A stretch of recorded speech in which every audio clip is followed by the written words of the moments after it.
Let's talk about why I don't like Elon Musk. And this is going to be a long video because there is a lot to dislike about Elon. To start, we have to go all the way back to the beginning. I'm talking like late 1990s.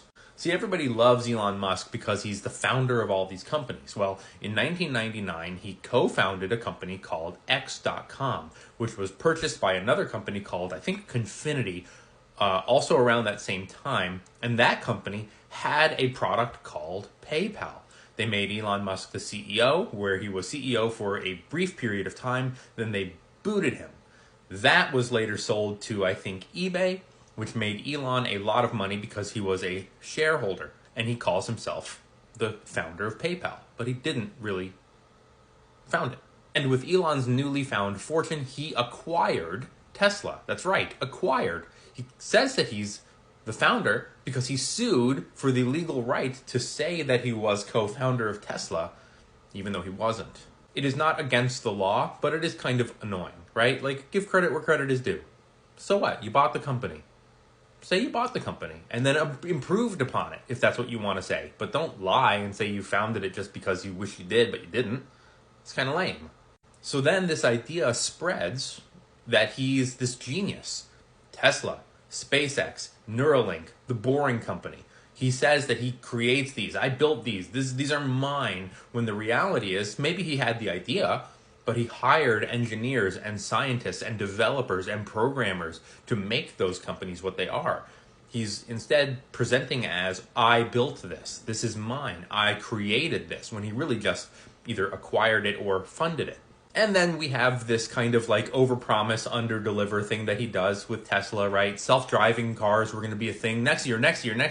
Well, it's 2025. We still don't have them. And the ones that we do have caused fatal car accidents.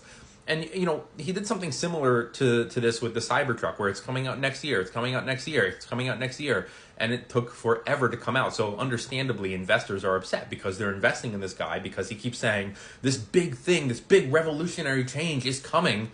And then it either takes forever or it never does show up. And speaking of disappointed investors, he's frequently pumped and dumped Dogecoin. Now, I know a lot of people made a lot of money with him, but I would wager that a lot more lost money because of him. Elon Musk is very anti-union and pro-worker exploitation. He has a history of trying to fire people who try to unionize. They've also had report after report after report of unsafe working conditions in different Tesla factories, overwork, and racism, in which they had to pay out a settlement or something like that in California for rampant racism.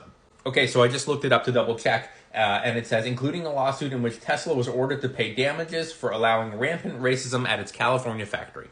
So, not a settlement. We then move to Twitter. Are you getting tired yet? I know, there's a lot to dislike about this guy. So he buys Twitter, he calls it X, which maybe is a tribute to his old X.com thing, and he immediately starts taking the website or the app apart. He fires critical staff. He unbans people who had been previously blocked or shut down for racism. He guts their moderation policies, and it becomes a hotbed for white supremacy and neo-Nazis. Yikes. It's also lost a tremendous amount of money. We're getting to the end now, which leads us to DOGE, the Department of Government Efficiency.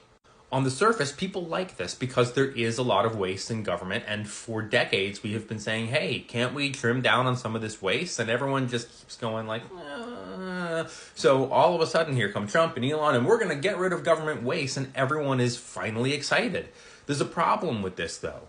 Elon is presenting himself as this guy who is anti-government subsidies, make it on your own or you don't make it at all. We're going to cut your funding, no subsidies for you, no government assistance for you.